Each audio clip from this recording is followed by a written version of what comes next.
6 in 10 American adults are thinking about canceling. I'm one of them. The average American spends more than $1,000 a year on subscriptions. Oh. That's pretty crazy. $200 of it on unnecessary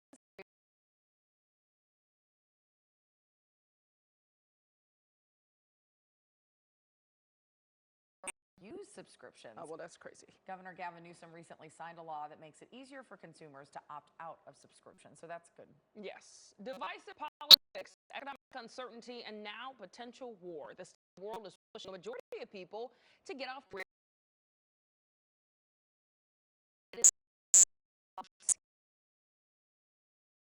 Escape from available. So New York Times that clients are taking long. Unreachable. Our honeymoon where we went to Fiji, there Yeah? was no television, there Sounds was great. no cell service. Wonderful. It was fantastic. That's beautiful. But I have no problem ignoring phone on vacation. Like when it goes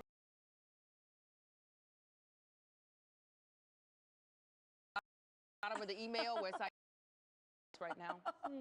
Kcal, there's a 9. You're just in another suburb. Yeah, it's gone. It happened in my head. Kcal, there's a 9 starts right now.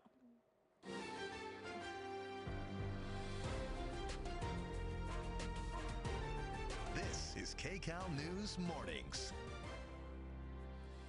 Right now at 9, LAPD is mourning the loss of one of their own, a sergeant killed in the line of duty after responding to a deadly 405 freeway crash. Plus, the world waiting to see if Iran will retaliate following American strikes on key Iranian nuclear sites. We're going to speak with an expert about what happens next. And move over Walk of Fame, Griffith Observatory, and the Hollywood sign.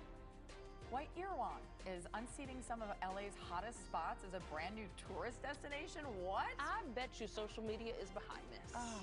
Has to be. The $22 smoothie. That $22. But in their defense, smoothies in LA are super expensive. And I've gone to a couple of other places where they're like $17.95. Well, okay. Well, we'll take a look at that.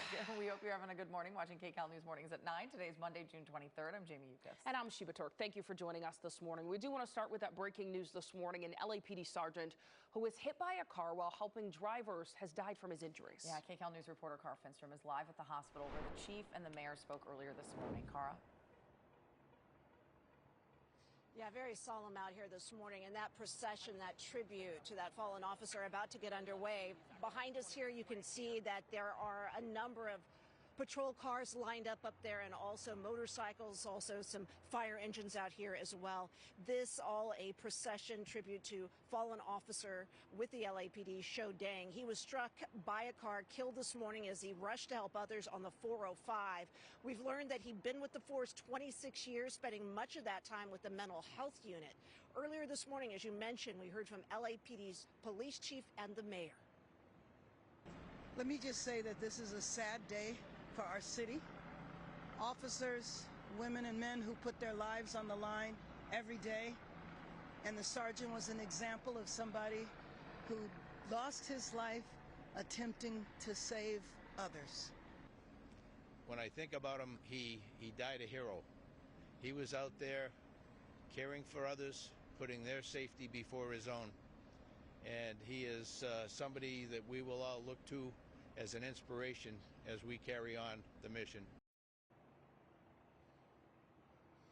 And this is video of that crash on the 405 happening shortly before 2 in the southbound lanes. First responders told us a truck was disabled for some reason. Its driver got out with a flashlight trying to wave people around him. A Crown Victoria swerved, missing that man, hitting the wall, damaging their car, but that driver apparently okay. LAPD officer Dang then pulled up to try and help, and we could see that the side of his patrol vehicle was damaged. Another vehicle, we are now told, struck that car and then struck and killed the man with the flashlight who died on the freeway. Someone who was inside that final vehicle that was involved also taken to the hospital with injuries. We do not yet know their condition. And back out here live, the chief said that Dang's colleagues are remembering this officer as funny, always funny, and caring to a fault. They say he was a caretaker for his parents and just always wanted to show up to protect and help others.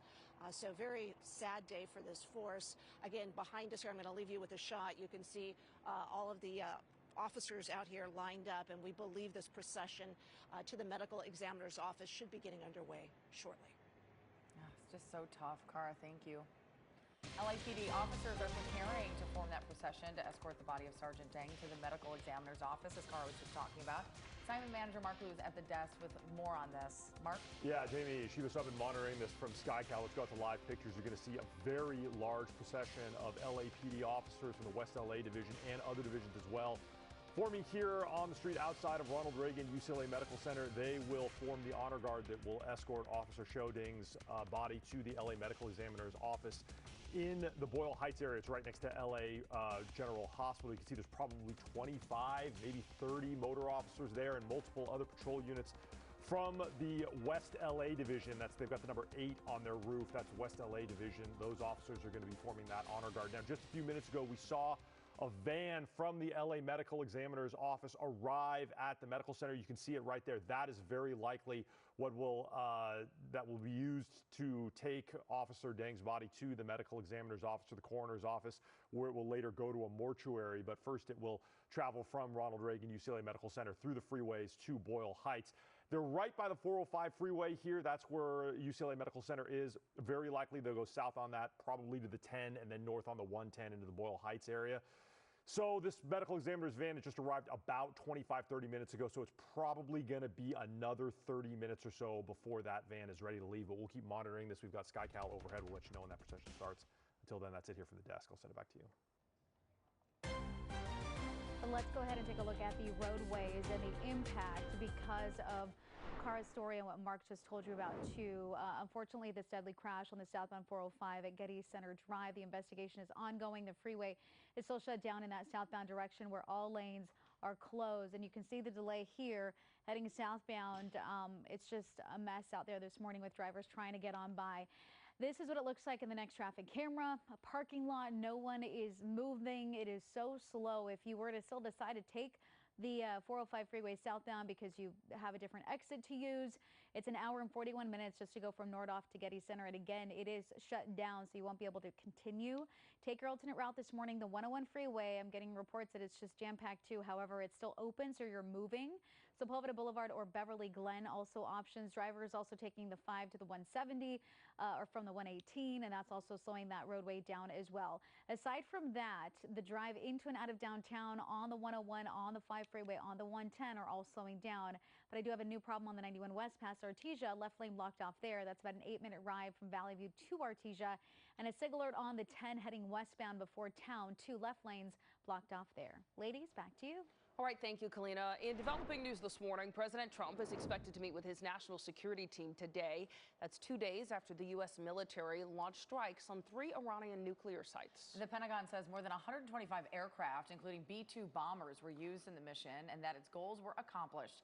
Now the U.S. is pushing for peace and a return to negotiations with Iran, even as the president and his top advisors voice differing viewpoints on whether there should be a regime change. Joining us now to talk about the weekend developments and what's next in this international conflict is Joseph Rogers. He's a nuclear expert at the Center for Strategic and International Studies. Thank you so much for being with us this morning. Of course. Good morning. Can we talk first a little bit about the areas that were targeted over the weekend and what those specific sites tell us or tell you with your expertise? Absolutely. So in order to build a nuclear weapon, Iran wants to get a stockpile of 90% near-enriched uranium-235. They already have about 400 kilograms of 60% enriched uranium-235, but they need centrifuges and enrichment facilities to reach that 90% threshold. So the U.S. targeted 2 facilities that are enrichment facilities that contain those enrichment centrifuges at Natanz and Fordow. And we likely destroyed those facilities